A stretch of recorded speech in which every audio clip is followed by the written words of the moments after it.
Now, one of the other things that you discover when you do research like mine, and this is wonderful, that certain great holy men of India, mostly men, some holy women, but mostly men, had a big impact on Americans without ever having come here,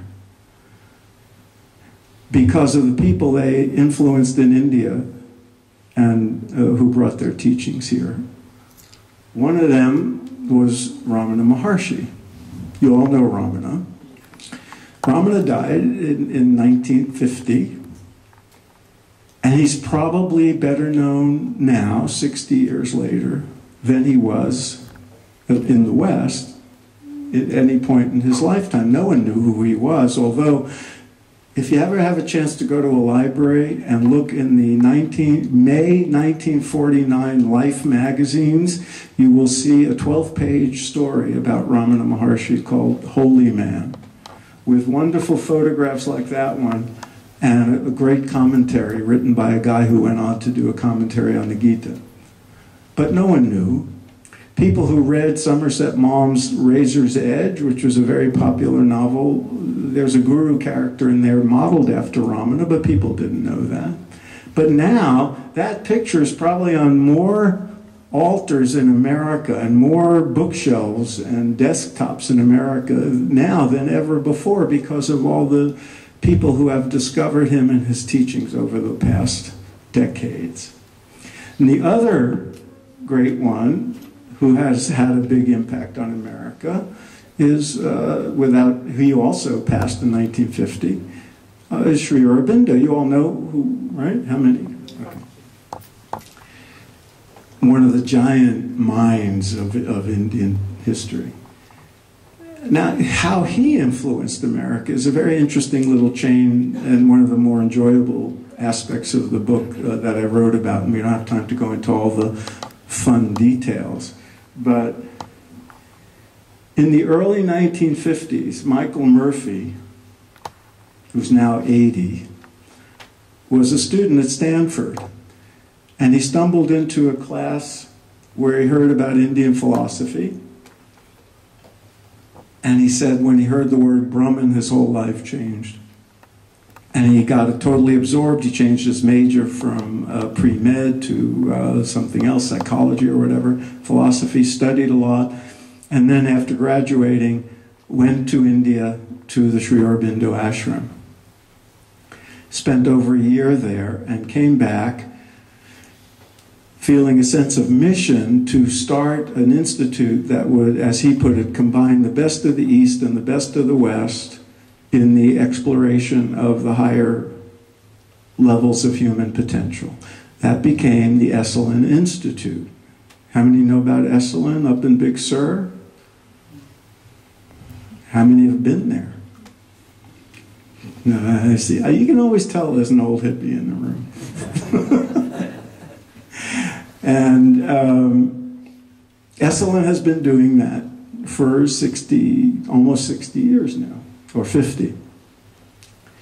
Dick Price was the other co-founder of Esalen. And that story is very important, because in the early days, people like Abraham Maslow and Houston Smith and many, many other giants of American intellectual history would spend time there. And it was there in Esalen and in the Bay Area that psychology went through a big transformation. And the fields of humanistic psychology and transpersonal psychology were added to what had been a very limited understanding of the mind and consciousness. And so spirituality became a legitimate part of psychological inquiry because of people like Maslow and their exposure to Buddhism and Hinduism. In San Francisco, in the early 50s, the American Academy of Asian Studies was started. Judith Tyborg, who was a direct disciple of Aurobindo, was there. Aurobindo sent Haridas Chaudhuri there. He started a separate institute that is still functioning. The academy became the California Institute of Integral Studies, which is now a degree-granting institution, a very important sort of nexus of East and West.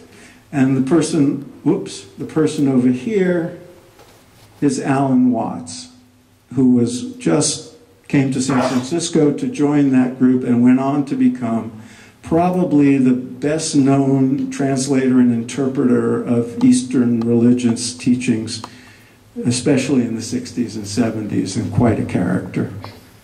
He looks very straight there, but he was a big favorite of the counterculture. And among the many people who would come and hear these people speak about Hinduism and Taoism and Buddhism were the beat poets of San Francisco. That's Allen Ginsberg, the most famous of the lot. And their poetry became permeated with Eastern teachings. And Allen became, in addition, he's kind of known as being a Buddhist, but he was really a Bhakta. And when he met the Hare Krishna people, he became buddies with Swami Bhaktivedanta. He would be chanting with the Krishnas everywhere. And in the 60s, student protest days when we were trying to end the Vietnam War and all this stuff, Allen would be busy chanting Om and other mantras to keep things peaceful. And in that way was kind of a provocateur, but he was exposing people to another aspect of Vedic teachings in his own way. And I'm going to show you one of those ways on video, if we can get the sound, because how many know who William Buckley was? William F. Buckley? Buckley was the leading conservative thinker, and in the 60s, an outspoken sort of voice for decorum and against the counterculture and for conservative values and politics. He had a talk show called Firing Line, and he was either generous enough or stupid enough to invite Allen Ginsberg on one night in 1968.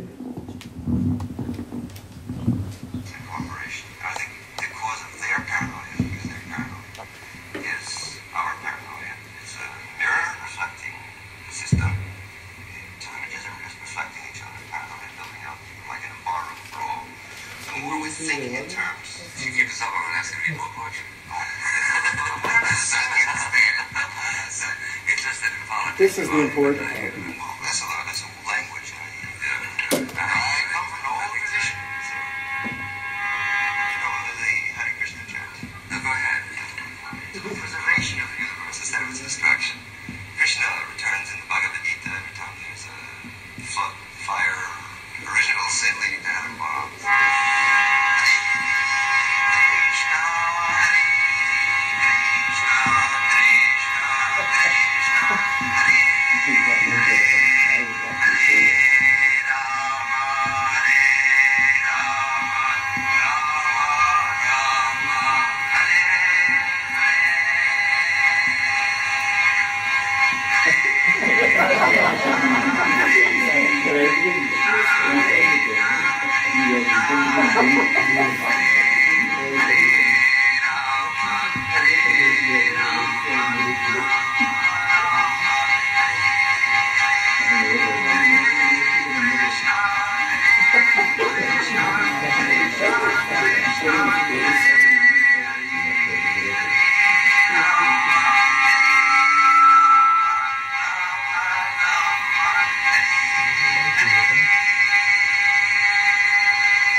So for many viewers of Buckley's show, that was their first exposure to the Krishna Maha Mantra, except probably when they ran into Hare Krishnas at the airport and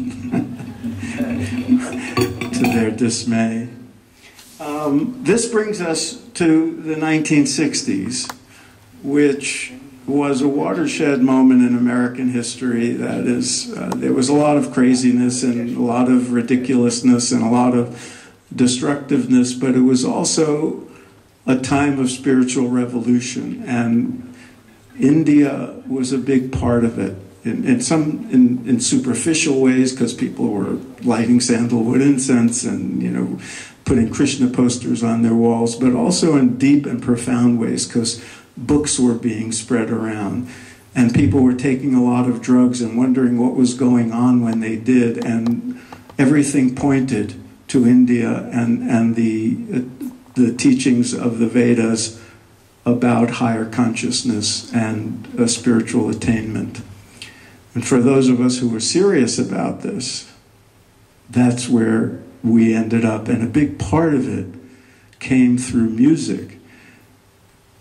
Ravi Shankar came here in 1956 at the invitation of the great violinist Yehudi Menuhin.